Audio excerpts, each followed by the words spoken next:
79. Wrestler texano que se ensinou jiu-jitsu e mais tarde conquistou o cinturão peso médio. Evan Tanner was a gritty, tough, enduring style fighter. He was never going to be pretty. One thing he does do particularly well is just get on you and just lay in the pressure. Elbows, punches, and just grind the living crap out of a human being. He won the UFC middleweight title in a very exciting fight. David Terrell, who's younger, he was faster, he was stronger, and here comes the veteran Evan Tanner, and he comes in and he gets it done. That's it! It's all over! He stopped it! Oh, my goodness! Beat Terrell down and emerged the UFC middleweight champion of the world.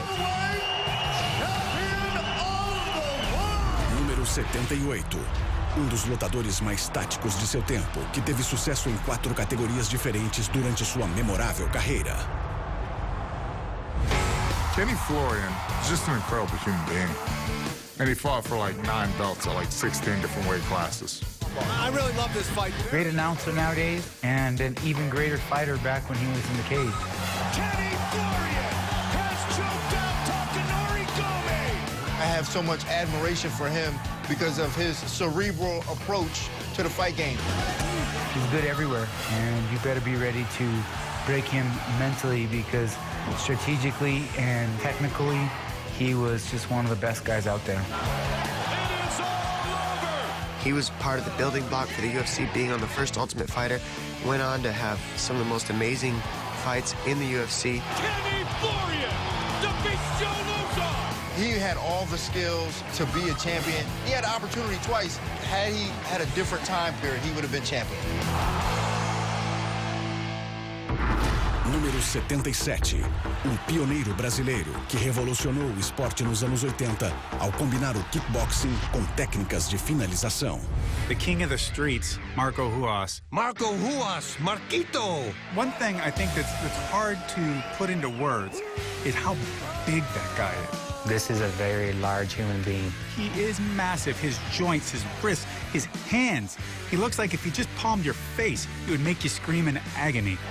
His strength exceeded the way he looked. So when he came into the octagon, he just terrorized all his opponents.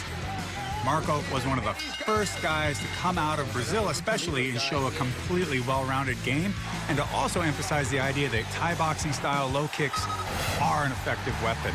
I think he might have been the first person to just beat somebody up with leg kicks, and he also introduced us to the foot stomp.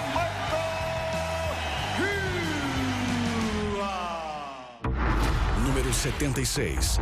Forte wrestler norte-americano com mais nocautes dentro do primeiro minuto de luta que qualquer outro lutador na história.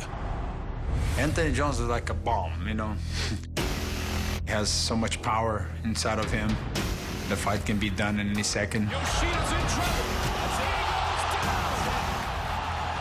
You could make the argument that he is the most feared fighter in the UFC. Who has more knockout power in his hands than Anthony Rumble Johnson?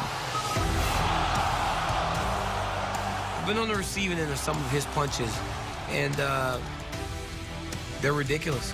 I just close my eyes and brace for impact. Amazing to see how he knocks out people and how he scares people with his power. But it's not only his power, it's his timing, his technique. Everything is good with Anthony. There are a lot of nice knockouts, but I think my favorite one would be Gustafsson. But he's in big trouble here. I know what it takes to get Gustafsson out of there. I tried, and I couldn't get it done. So for him to do what he did, unbelievable.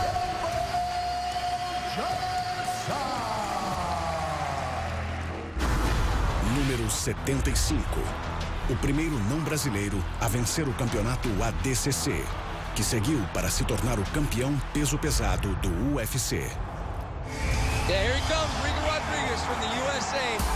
He was somebody who came in and nobody really knew him. He became this model-looking guy, great strength, great jiu-jitsu. He was one of the very first Brazilian Jiu-Jitsu black belts from America to compete in mixed martial arts and do so successfully at a world-class level.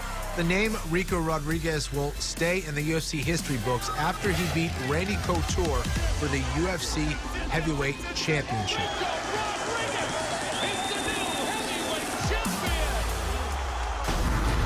Número 74. Uma campeã de boxe que possui o nocaute mais chocante da história do MMA feminino. Holly Holm, she's an amazing fighter. She's very driven. Her work ethic is second to none. Great ambassador for the sport, man. She made the crossover from boxing to MMA and made it through the ranks quick. Holly Holm is one of the most devastating strikers ever. Holly Holm is just amazing. I think she has, hands down, the best striking in her division. Obviously, Holly Holm's biggest fight was when she dethroned Ronda Rousey. Holly goes in there, huge underdog, and not only wins that fight, but dominates it. And she head kicked her.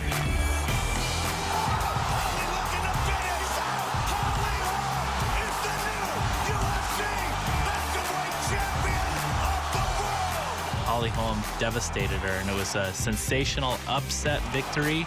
Just a hard-working, self-believing badass. Número 73. Nativo da Filadélfia que, com seu espírito de nunca desistir, conseguiu algumas das maiores vitórias por virada. Eddie Alvarez is a guy who's won titles in other organizations and today is one of the top lightweights in the world in the UFC. You know, he came in to the UFC with really something to prove and competed against the best people, you know, at 155. And as a fighter, one of the biggest hearts. Oh! Gilbert caught him hard. Like his fight with Melendez, his eye was closed in the first round, and he still gets the job done. Huge split decision victory for Eddie Alvarez. He has a very exciting style that mixes wrestling with brawling and power punching. Yeah, he's one of the most fun guys to watch fight. Someone's guaranteed to get dropped in Eddie Alvarez fight. It might be him, but he'll come back and storm until the end.